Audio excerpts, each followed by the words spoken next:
Merhaba arkadaşlar, örgü kanalıma hoş geldiniz. Bakın kızlarımız için çok güzel bir etek yaptım.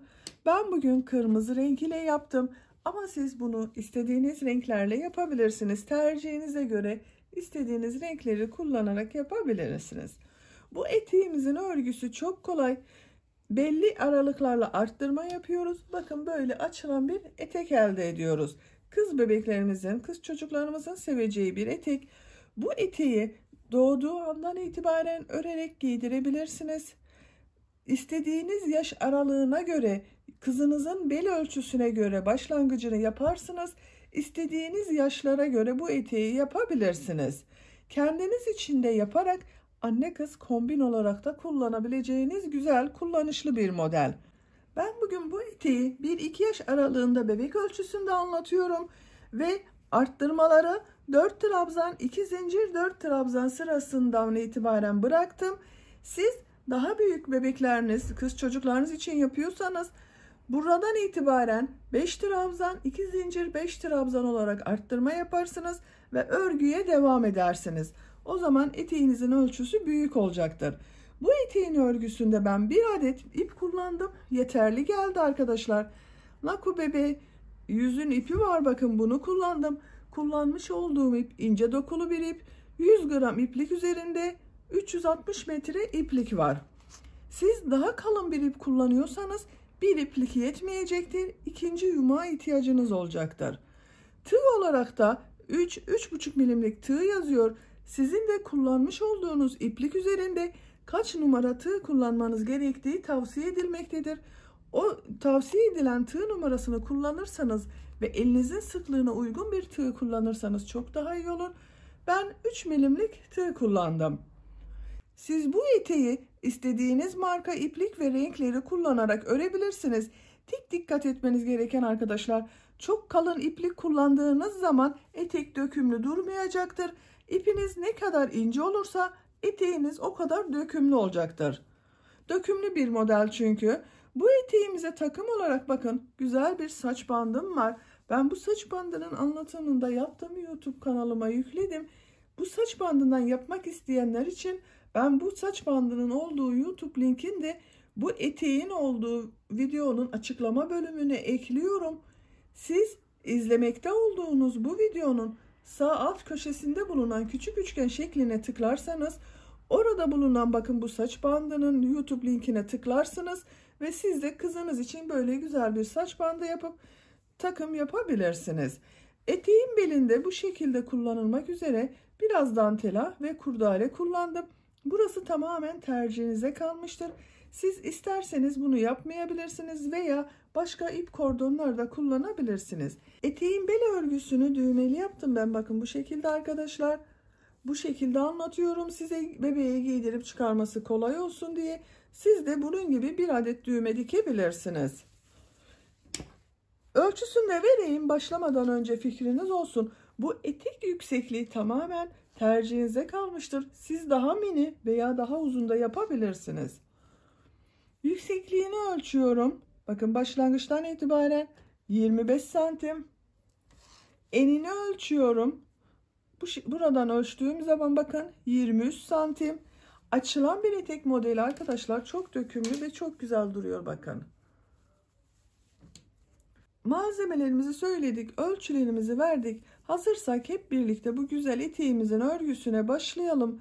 Kanalıma abone değilseniz abone olmayı unutmayın lütfen. Kanalıma abonelik ücretsizdir. Kanalıma abone olup orada bulunan zil şeklinde aktif konuma getirirseniz kanalıma yüklediğim videolardan ilk önce sizlerin haberi olacaktır. Örgüye başlamadan önce minik bir hatırlatma yapmak istiyorum. Videolarımın bazılarına dilimizi anlamayanlar için altyazılar oluşturuyorum. Eğer siz izlediğiniz videoda bu yazıları görmek istemiyorsanız Ayarlar bölümünden altyazıları kapalı konuma getirirseniz yazıları görmezsiniz. İpinizi, tığınızı hazırlayın, örgümüze başlayalım. Hepinize kolay gelsin, iyi izlemeler.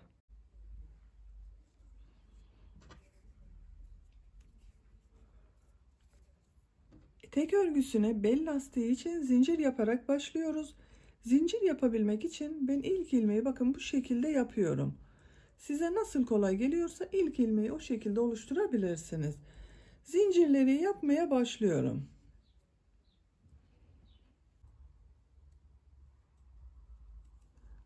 Yüz zincir yaptım ben. Siz bu zinciri bebeğinizin bel çevresine göre yaparsanız çok daha iyi olacaktır. Ben bugün standart ölçü ile yaptım. 100 zincir oldu. Bu zincirleri de çok sıkı yapmayalım. Bakın çok sıkı olmayan bir zincir yaptım. Şimdiki sırada bunun üzerinden trabzan yapacağız ve lastik örgüsü yapacağız. Bakın gayet yumuşak, esnek bir zincir yaptım. Bu 100 zincirin kaç santim olduğunu ölçüyorum. Başlangıcı bakın sıfıra tutuyorum. Zinciri çektirmeden ölçüyorum. 41 santim zincir uzunluğu var. Benim elimin sıklığına, ipimin kalınlığına ve tığ numarama göre 100 zincir 41 santim geldi. Bu zincir sayısı sizin elinizin sıklığına, tığ numaranıza ve ipinizin kalınlığına göre değişecektir. Dediğim gibi bu zinciri çok sıkı yapmayalım. Örgü daha güzel görünüyor. Trabzan yapmak için de 3 zincir daha yapıyorum. 2, 3. İpi tığın üzerine alıyorum. 1, 2, 3 ilmek atlıyorum. 4. ilmeğe trabzan yapıyorum. Diğer ilmekleri de trabzan olarak devam ediyorum.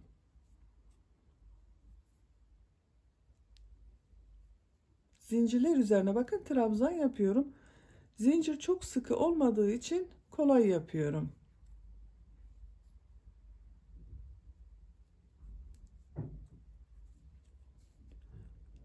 Bütün ilmekler üzerine trabzanlar yaparak sıra sonuna kadar devam edelim. Yapmış olduğum zincirler üzerine bakın trabzanları tamamladım. Toplam 100 trabzan var. Bu ilmek atlayarak yaptığımızda bakın bu da bir trabzan. Bununla birlikte toplam 100 trabzan var. Burada tekrar ölçmek istiyorum ben arkadaşlar. Bakın sıfıra tutuyorum ucunu. Ölçtüğüm zaman trabzana gittiğimiz zaman biraz esneyecektir. 42 santim oldu bakın. Bu 1-2 yaş arası bebek için 42-43 santim iyi gelecek bir ölçüdür. Ben bugün standart ölçü olarak 1-2 yaş arası bebek için 42 santim yaptım.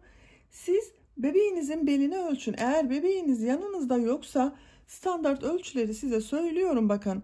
Yeni doğan bebek için 35 santimlik ölçü yeterli olacaktır.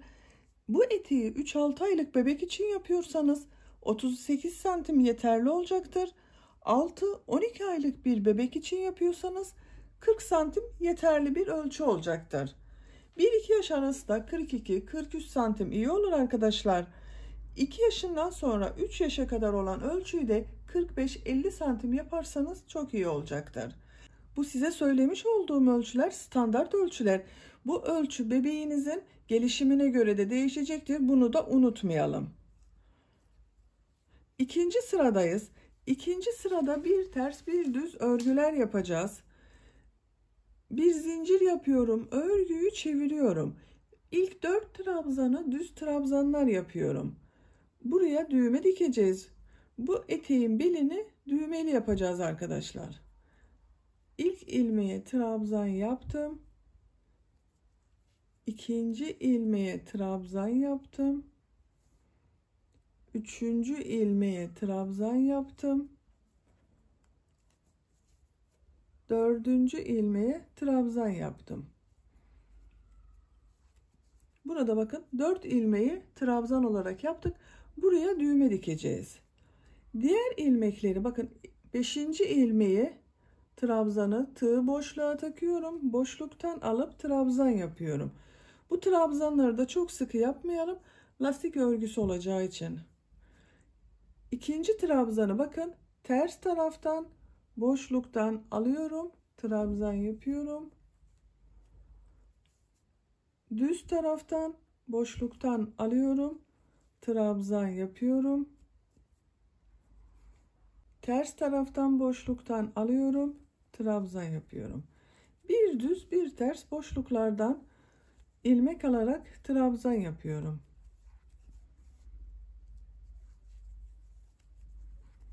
Bu şekilde. Bakın başta 4 ilmeği trabzan yaptık. Diğerlerini bir ters bir düz boşluklardan alarak trabzan yaptım. Sıra sonuna kadar devam edelim.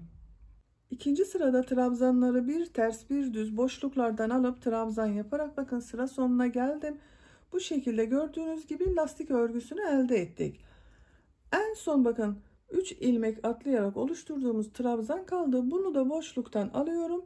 Trabzan yapıyorum. İkinci sırayı böylece tamamlamış olduk. Üçüncü sıradayız.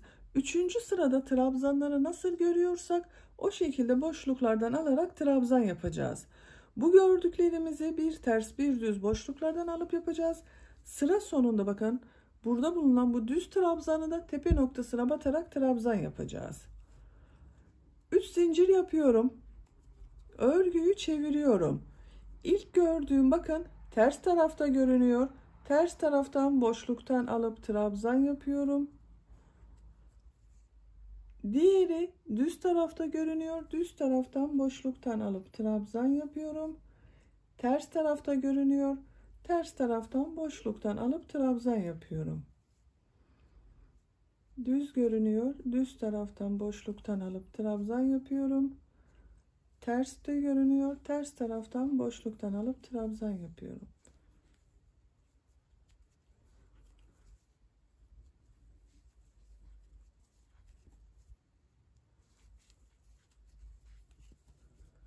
Üçüncü sırada trabzanları nasıl görüyorsak o şekilde boşluktan alıp trabzan yapalım.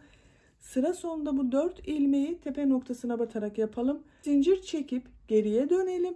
Tekrar nasıl görüyorsan o şekilde boşluklardan alarak trabzan yapalım.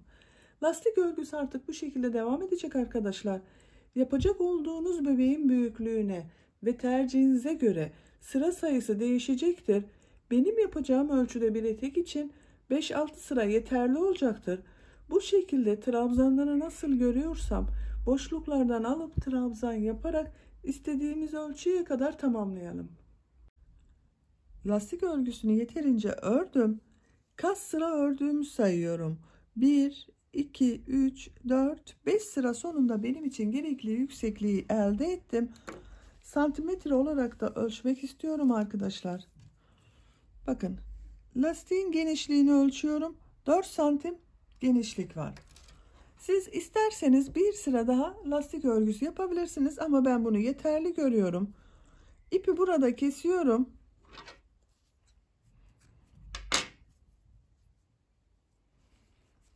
Şimdi bu lastik örgüsünü birleştireceğiz, modelleri yerleştireceğiz.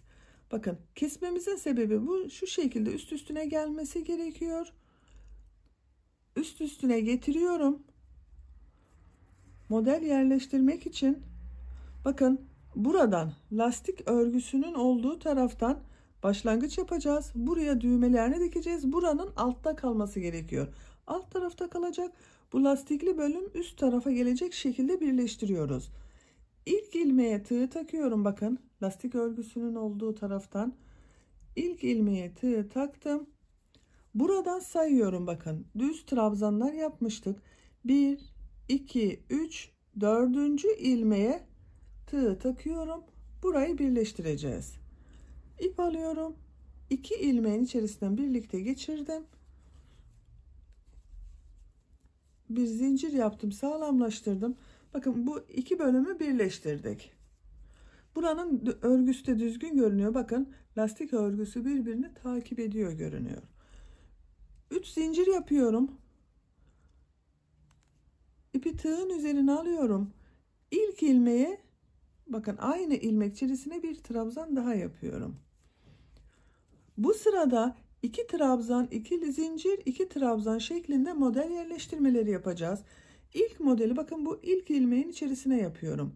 Bu 3 zincir yaptığımızda bir trabzan, 2 zincir yapıyorum. Aynı ilmeğe 2 trabzan daha yapıyorum. 1 2. Bakın 2 bölümde birleşti burada arkadaşlar. Ona dikkat edelim. Tek parçaya yapmıyoruz. 1 2 ilmek atlıyorum. 3. ilmeğe trabzan yapmak için bakın tığ takıyorum. Diğer taraftan da 1 2 ilmek atlıyorum. En sonda bulunan ilmeğe tığ takıyorum. Trabzan yapıyorum. 2 trabzan, 2 zincir, 2 trabzan yapıyorum aynı ilmeğe.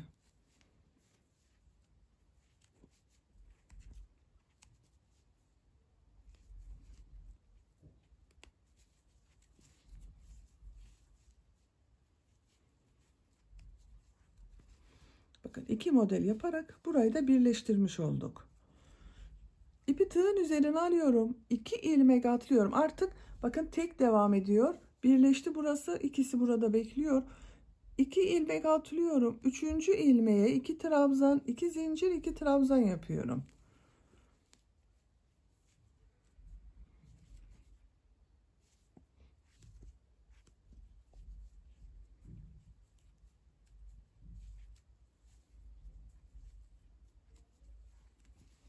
İki trabzan, 2 zincir, 2 trabzan yaptım. 2 ilmek atlıyorum. 3. ilmeğe 2 trabzan, 2 zincir, 2 trabzan yapıyorum.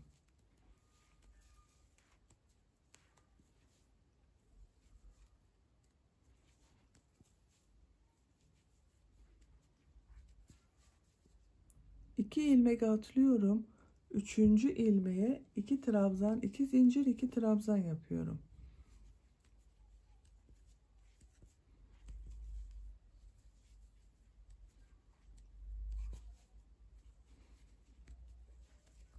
Bakın modellerimizi böyle yerleştiriyoruz. İlk sırada bu şekilde bir ilmeğe 2 trabzan, 2 zincir, 2 trabzan yapıyoruz. 2 ilmek atlıyoruz. 3. ilmeğe tekrar 2 trabzan, 2 zincir, 2 trabzan yapıyoruz. Sıra sonuna kadar devam edelim. Model bölümünde birinci sırada 2 trabzan, 2 zincir, 2 trabzan şeklinde modelleri yerleştirerek bakın sıra sonuna kadar tamamladım. Görüntü olarak böyle oldu. Kaç model yerleştirdiğimi sayıyorum. 2, 4, 6, 8, 10, 12, 14, 16, 18, 20, 22, 24, 26, 28, 30, 32 model yerleşti bir sıraya arkadaşlar. Siz de benimle aynı sayıda başladıysanız 32 model olacaktır. Daha az başladıysanız daha az sayıda model olacaktır. Bu en son yaptığım bakın model ile ilk modeli birleştireceğiz. Burada bir ilmek kaldı. Model yerleştirme sırasında olduğumuzdan o bir ilmek atlamada hiçbir sorun olmayacaktır. En son modeli yaptım. Bu sıra başında 3 zincir yaparak bir trabzan oluşturmuştum. Bu son zincirin üzerine tığ takıyorum. İlmek alıp bakın içerisinden çektim. Tığın üzerinde bulunan ilmekten de çektim. Burayı birleştirdim. İkinci sıradayız. İkinci sırada modeli yapmak için bu bakın model ortasında bulunan 2 zincirli boşluğa geçmem gerekiyor. Kaydırma yapıyorum. İlk bakın trabzan üzerine tığ takıyorum. İp alıp çektim. Tığın üzerinde bulunan ilmekten de çektim. 2 zincirlik boşluğa tığ taktım. İlmek aldım. Tığın üzerinde bulunan ilmekten de geçtim. Bakın 2 zincirli boşluktayım. 1 2 3 zincir yapıyorum. Bu 2 zincirli boşluğa 2 trabzan, 2 zincir, 2 trabzan yapacağız. Bu 3 zincir de bir trabzan oluyor. Bakın 2 zincirli boşluğa bir trabzan yapıyorum. 2 zincir yapıyorum. Aynı boşluğa 2 trabzan daha yapıyorum.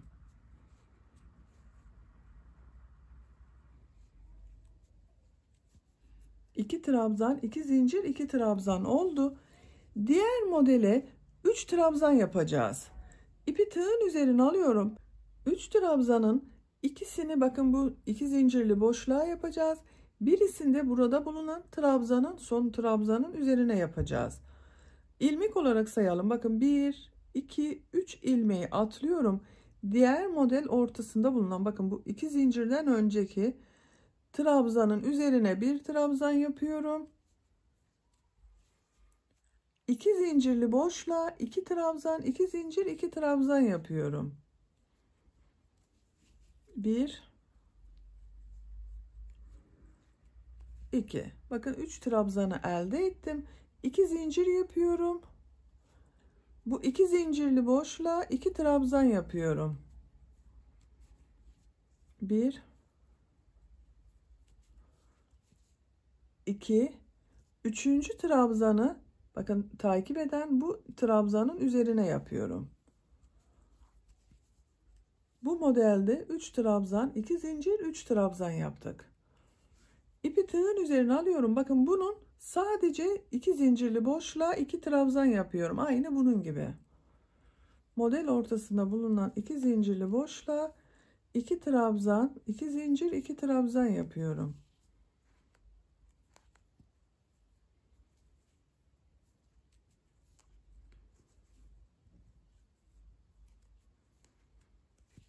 Bakın bunu sadece 2 trabzan, 2 zincir, 2 trabzan yaptım. Diğer modeli 3 trabzanlı yapacağız. Aynı bunun gibi yapacağız. 2 zincirden önce bulunan trabzan üzerine bir trabzan yapıyorum. 2 zincirli boşluğa 2 trabzan, 2 zincir, 2 trabzan yapıyorum.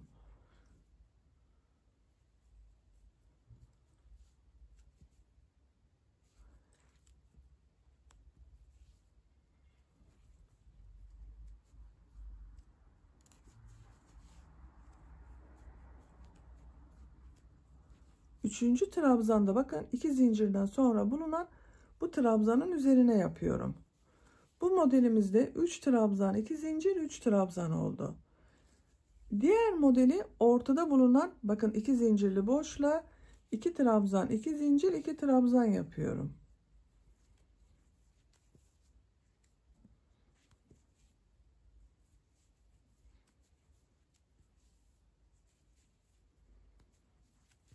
Bu da 2 trabzan, 2 zincir, 2 trabzan oldu.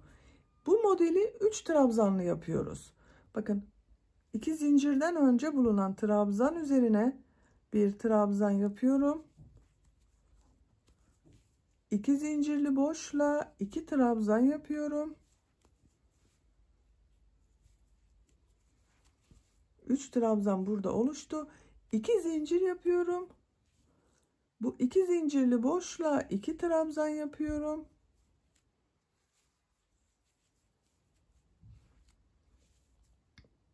Bakın zincir boşluğundan sonra bulunan bu trabzan üzerine de bir trabzan yapıyorum. 3 trabzan, 2 zincir, 3 trabzan oldu. Diğer model ortasında bulunan bakın bu 2 zincirli boşluğa 2 trabzan, 2 zincir, 2 trabzan yapıyoruz. Bakın bu sırada da modellerimiz böyle oluyor arkadaşlar. Bir modelin ortasında bulunan 2 zincirli boşluğa 2 trabzan, 2 zincir, 2 trabzan yapıyoruz. Diğer modelin ortasında bulunan bakın boşluktan önce bulunan trabzan üzerine bir trabzan yapıyoruz. Boşluğa 2 trabzan, 2 zincir, 2 trabzan yapıyoruz.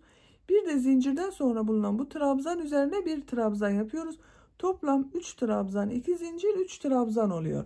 Diğer modelde yine 2 zincirli boşluğa 2 trabzan, 2 zincir, 2 trabzan yapıyoruz. Sıra sonuna kadar bu şekilde devam edelim. Model bölümünde ikinci sırada modelin birisine 2 trabzan, 2 zincir, 2 trabzan yaptık. Diğer modeli 3 trabzan, 2 zincir, 3 trabzan şeklinde yaptık. Sırayı tamamladım. Bakın sıra başında 2 trabzan, 2 zincir, 2 trabzan olarak başlamıştım. Sıra sonunda olan model 3 trabzan, 2 zincir, 3 trabzan oldu. Siz bu model yerleştirmesini tek sayılı yaparsanız bu ikinci sıra denk gelmeyecek arkadaşlar. Onu söylemeyi unuttum. Bu ilk sıra yerleştirmesinde modellerin çift sayı olması gerekiyor. Benim 32 model vardı. Sizin 30 olabilir, 32 olabilir, 34 olabilir, 36 olabilir. veya 28 olabilir. Bu ilk sırada bulunan modellerin çift sayı olması gerekiyor. Bakın en son bu yapmış olduğum model ile ilk yaptığım modeli birleştiriyorum. Burada bakın 3 zincir yaparak oluşturduğum trabzanın 3. zincirin üzerine tığ takıyorum. İlmek aldım. Çektim. Tığın üzerinde bulunan ilmekten de çektim. Bakın sırayı birleştirdim. 3. sıradayız. 3. sırada bu 2. sırada yaptığımız modellerin aynı sayısıyla devam edeceğiz arkadaşlar. Bu 2 trabzan, 2 zincir, 2 trabzan olan bakın bu modeller etek bitesiye kadar devam edecek. Sadece bu şimdiki yapmış olduğumuz 3 trabzan, 2 zincir, 3 trabzan olan modeller değişecek. Bu sırada yine burayı 2 trabzan, 2 zincir, 2 trabzan yapacağız. Bu 3 trabzan, 2 zincir, 3 trabzanı da aynı sayı ile devam ettireceğiz. Bu 2 zincirli boşluğa geçiyorum. Bakın trabzan üzerine tığ taktım. İlmek aldım. Kaydırma yaptım. 2 zincirli boşluğa tığ taktım. İlmek aldım. Kaydırma yaptım. Bu 2 zincirli boşluğa 2 trabzan, 2 zincir, 2 trabzan yapıyorum. İlk trabzanı 3 zincir yaparak oluşturuyorum bakın. Bu bir trabzan olacak. Aynı boşluğa bir trabzan yapıyorum. 2 trabzan oldu bakın. 2 zincir yapıyorum. Aynı boşluğa 2 trabzan yapıyorum.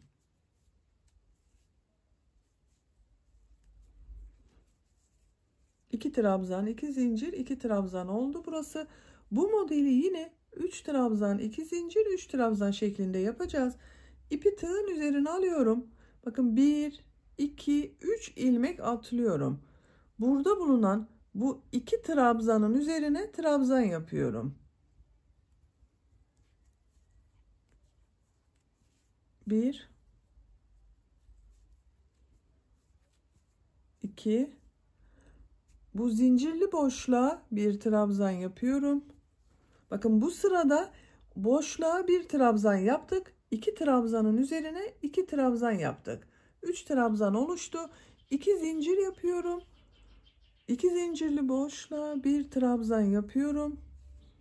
Burada bulunan bakın bu 3 trabzanın ilk 2 trabzanın üzerine trabzan yapıyorum.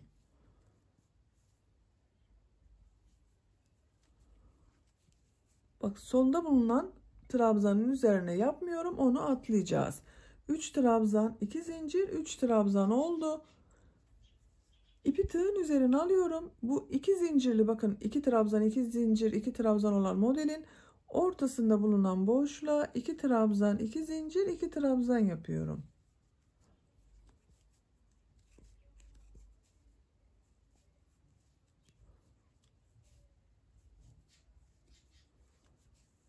İki trabzan, 2 zincir, 2 trabzanı yaptım. Bu modelin bakın model 3 trabzanlı yaptığımız modeldeyiz. Bunun burada bakın zincirden önce bulunan 2 trabzan üzerine trabzan yapıyorum.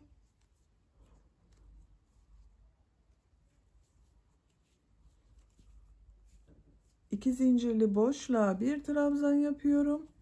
3 trabzanı elde ettim. 2 zincir yapıyorum. Bu boşluğa bir trabzan yapıyorum.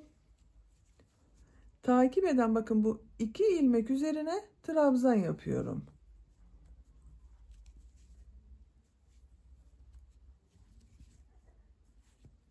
Üç trabzan, 2 zincir, 3 trabzan oldu. Burada dikkat etmemiz gereken arkadaşlar bakın bu 3 trabzanlı olan model sırasında ilk ilmeği atlıyoruz. 2 ve 3. ilmeğe trabzan yapıyoruz. Boşluğa bir trabzan yapıyoruz. 2 zincir yapıyoruz. Takip eden bakın bu 3 trabzandan ilk 2 trabzana trabzan yapıyorum. Üçüncüyü atlıyorum. Başında ve sonunda bulunan ilmekleri boş bırakıyoruz. Diğerlerine trabzan yapıyorum. İpi tığın üzerine alıyorum. Bakın buna da 2 trabzan, 2 zincir, 2 trabzan yapıyorum.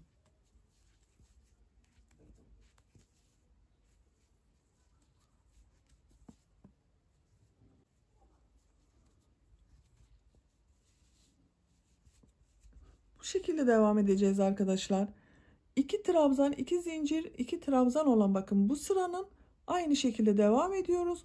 Buraya da 3 trabzan, 2 zincir, 3 trabzan şeklinde modellerimizi yerleştiriyoruz.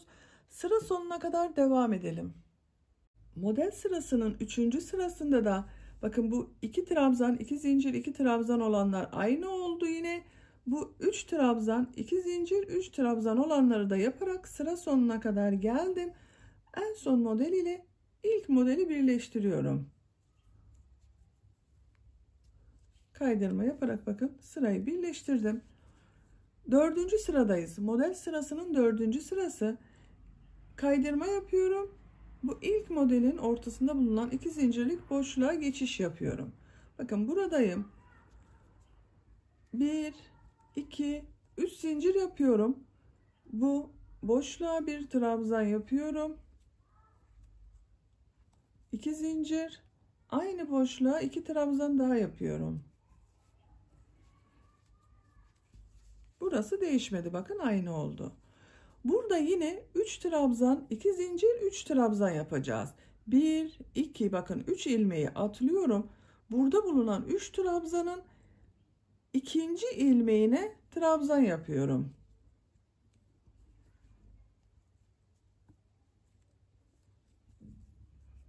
Boşluğa bir trabzan yapıyorum. 2 zincir yapıyorum. Boşluğa bir trabzan yapıyorum. Burada bulunan bakın bu 3 trabzanın ilk 2 trabzanın üzerine trabzan yapıyorum. Bakın 3 trabzan, 2 zincir, 3 trabzan yaptım. Bu 2 zincirli boşluğa bakın bu modelde 2 trabzan, 2 zincir, 2 trabzan yapıyorum.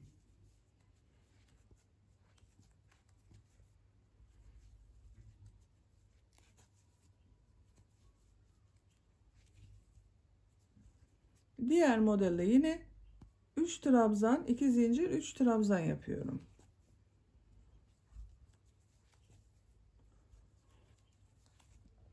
Bakın arkadaşlar modelimiz anlaşılmıştır. Artık eteğin örgüsü bu şekilde devam edeceğiz. Tamamını böyle bitirmeyeceğiz. Birkaç sıra daha bu 3 trabzan, 2 zincir, 3 trabzan yapacağız. Bu sıranın olduğu modelleri bunları da yine 2 trabzan, 2 zincir, 2 trabzan şeklinde devam ettireceğiz. Yapacak olduğunuz bebeğin büyüklüğüne göre sıra sayısı değişecektir. Benim yapacağım ölçüde bir etek için bir 11-12 sıra kadar yapmam yeterli olacak. Birkaç sıra daha bu şekilde 3 trabzan, 2 zincir, 3 trabzan devam edeceğiz. Ondan sonra tekrar bunu 4 trabzan, 2 zincir, 4 trabzan şeklinde arttırma yapacağız. Arttırma yapacağımız yere kadar sıra sayısını tekrarlayarak devam edelim. Eteğin örgüsünde bu 3 trabzan, 2 zincir, 3 trabzan yaptığımız sayı ile 12 sıra olarak ben buraya kadar ördüm arkadaşlar. Bu sıradan itibaren tekrar arttırma yapacağız. Bakın modelleri sayıyorum. 2, 4, 6, 8, 10, 12. Buraya kadar bu 2 trabzan, 2 zincir, 2 trabzan devam etti. Bunlar da 3 trabzan, 2 zincir, 3 trabzan olarak oldu bakın. Bu sıradan itibaren 4 trabzan, 2 zincir, 4 trabzan olacak burası. En son sırayı birleştirdim. Kaydırma yaparak bakın bu 2 zincirli boşluğa geçiyorum.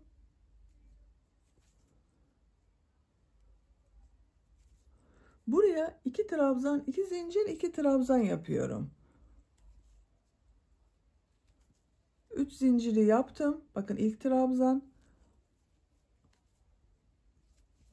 2 trabzan oldu. 2 zincir yapıyorum. Aynı boşluğa 2 trabzan yapıyorum.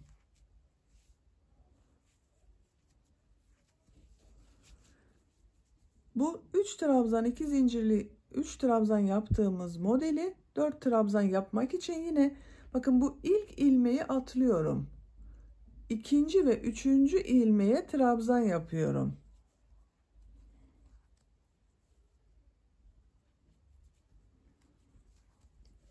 İki trabzanı bu şekilde yaptım. Bu 2 zincirli boşluğa 2 trabzan yapıyorum.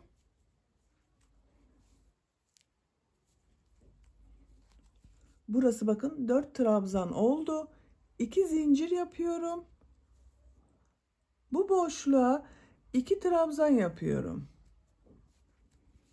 1 2.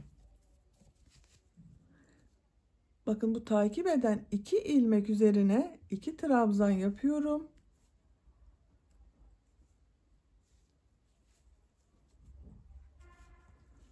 Bu modeli burada 4 trabzan, 2 zincir, 4 trabzan yaptık bakın.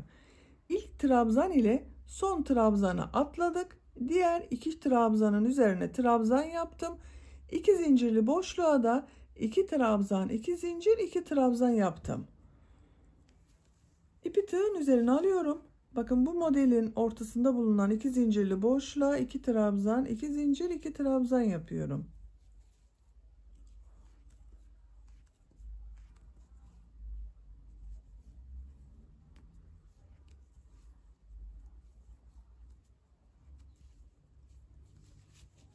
Bu 4 trabzan yapacağımız yere geldim. Tekrar gösteriyorum. Bakın arkadaşlar. Burada bulunan, bakın bu 2 zincirden önce 3 trabzan var. İlk trabzanı atlıyorum. İkinci ve üçüncü trabzanın üzerine trabzan yapıyorum.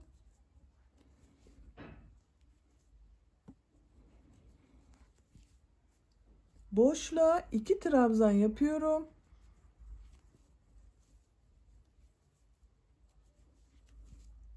Dört trabzan oldu. 2 zincir yapıyorum.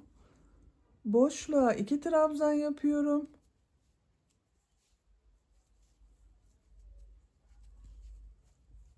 Burada bulunan bu 3 trabzanın ilk 2 trabzanın üzerine trabzan yapıyorum.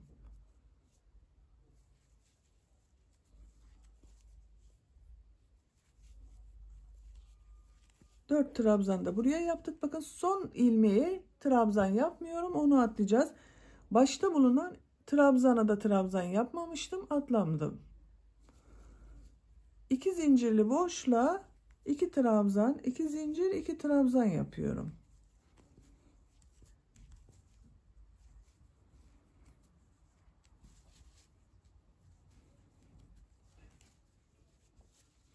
Bakın bu şekilde oluyor. Bu sırayı böyle devam edelim. Bu 2 trabzan, 2 zincir, 2 trabzan olan model devam edecek. Buralara da 4 trabzan, 2 zincir, 4 trabzan şeklinde yaparak sıra sonuna kadar devam edelim. Bu sırada modellerimizi bakın 2 trabzan, 2 zincir, 2 trabzan olan bu modeller aynı şekilde devam etti. 3 trabzan, 2 zincir, 3 trabzan yaptığımız yerde 2 zincirli boşluklara 2 trabzan, 2 zincir, 2 trabzan yaparak 4 trabzan, 2 zincir, 4 trabzan şeklinde oluşturduk arkadaşlar. Artık eteğin örgüsü bu 4 trabzan, 2 zincir, 4 trabzan olarak devam edecek bu model. Burası zaten değişmiyor. Aynı şekilde devam ediyor. En son model ile ilk modeli birleştiriyorum. Tığ taktım, ilmek aldım, çektim. Bu 2 zincirli boşluğa geçiyorum kaydırma yaparak. 3 zincir yapıyorum. 1 trabzan yapıyorum. 2 zincir yapıyorum. Aynı boşluğa 2 trabzan yapıyorum. Bu 4 trabzan, 2 zincir, 4 trabzan olan modelde bu 3 trabzanda yapmış olduğumuz gibi bu sıradan itibaren bu 2 zincirli boşluklara 1 trabzan, 2 zincir, 1 trabzan yapacağız. Arttırma yapacağımız için bu bir alt sırada 2 trabzan, 2 zincir, 2 trabzan yaptık. Burada 1 trabzan, 2 zincir, 1 trabzan yapacağız. Bakın bu 4 trabzanın ilk trabzanı atlıyorum. 3 trabzanın üzerine trabzan yapıyorum. 1 2 3 2 zincirli boşluğa 1 trabzan yapıyorum. 4 trabzan oldu bakın burada. 2 zincir yapıyorum. Boşluğa 1 trabzan yapıyorum. Takip eden 3 ilmek üzerine trabzan yapıyorum. Bakın 2 3 4. Bu modelde yine ilk ilmeği bakın yapmadım, atladım. Son ilmeği de atladım. 4 trabzan, 2 zincir, 4 trabzan yaptık. 2 trabzan, 2 zincir yaptığımız bu modeli boşluğa bakın 2 trabzan, 2 zincir, 2 trabzan yapıyorum.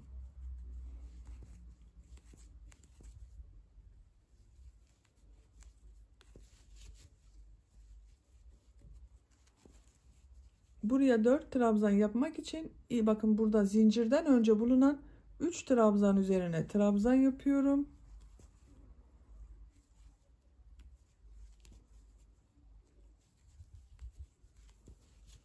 Zincir boşluğuna 1 trabzan yapıyorum.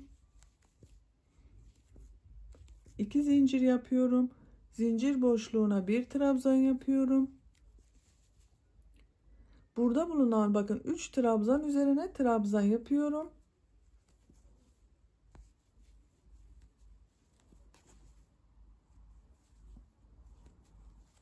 Son ilmek bakın boş kaldı. Buna trabzan yapmıyoruz.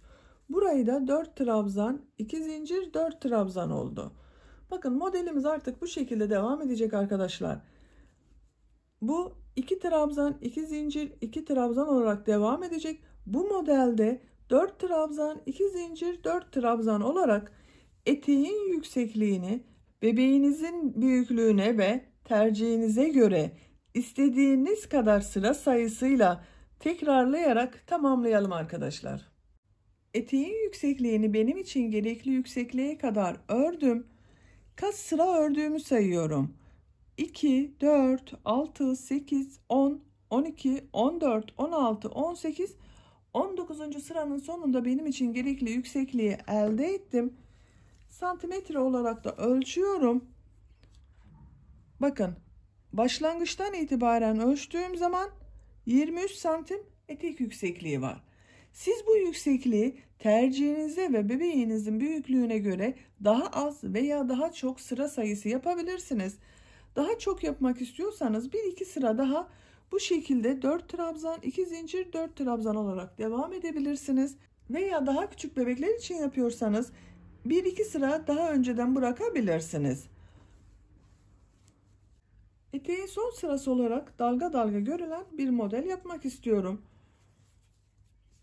Bakın son sırada son modeliyle sıra başında yapmış olduğum modeli birleştirdim. Sırayı kapadım bakın arkadaşlar. Bir zincir yapıyorum. Bu ilk ilmek üzerine bir trabzan yapıyorum. 2 zincir yapıyorum. Bakın bu yapmış olduğum trabzanı tığ boşluğa takıyorum.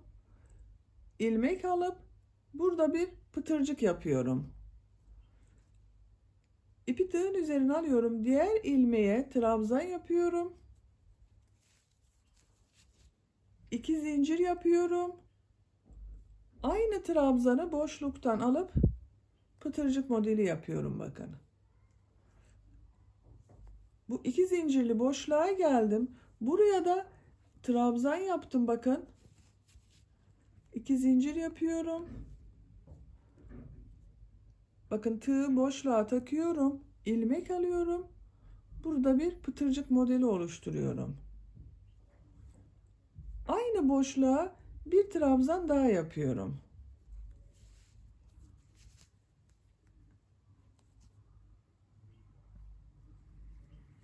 Bu sırada bu şekilde pıtırcık modelleri yapacağız. Bakın burada bulunan trabzanlar üzerine de trabzan yapıp pıtırcık yapıyorum.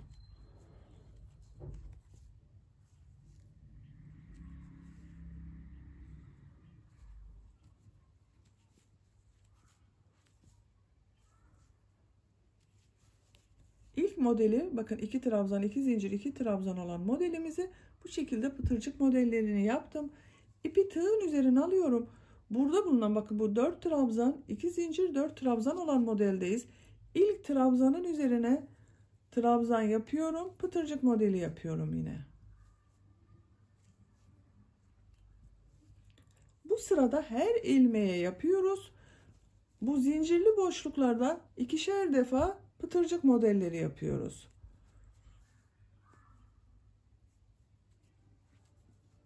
Biraz dalga dalga dursun istedim etek ucu arkadaşlar.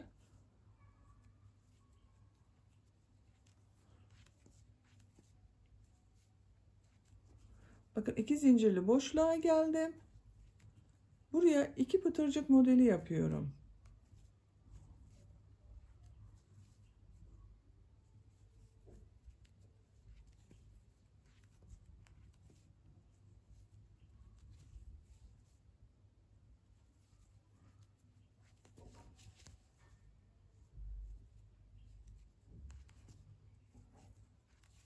Bakın böyle dalga dalga görünüyor. Bu sırada trabzanlar üzerine birer defa bu 2 zincirlik boşluklara ikişer defa bu pıtırcık modellerinden yaparak devam edelim. Eteğin örgüsünde son sıra olarak pıtırcık modelleri yaparak sıra sonuna kadar tamamladım. En son pıtırcık modeli ile ilk yaptığım burada bulunan bakın ilmeği birleştiriyorum. İpi burada kesiyorum artık.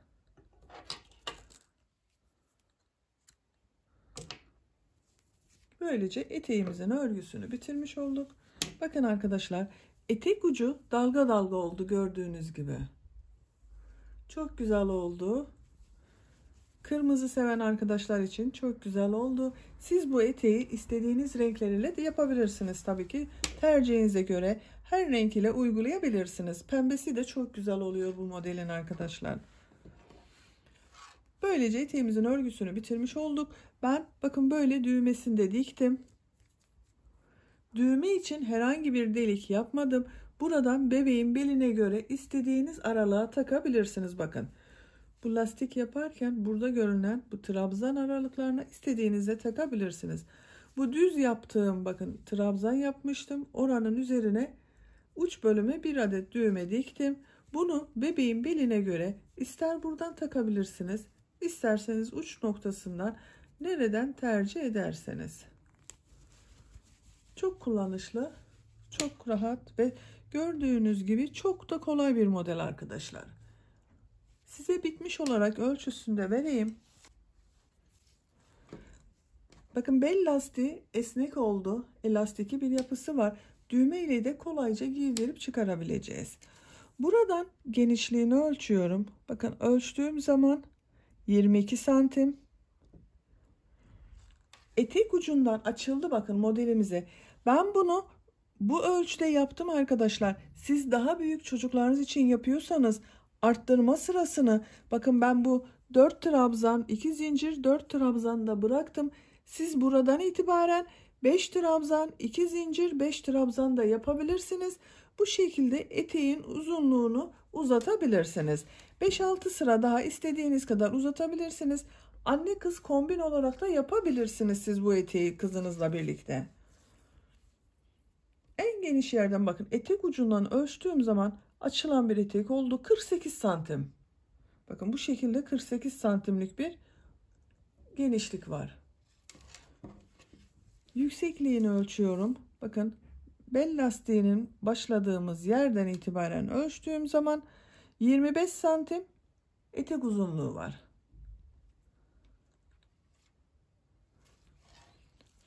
Bu da 1-2 yaş arası bebeklerimiz için çok güzel. Bakın dökümlü bir model arkadaşlar.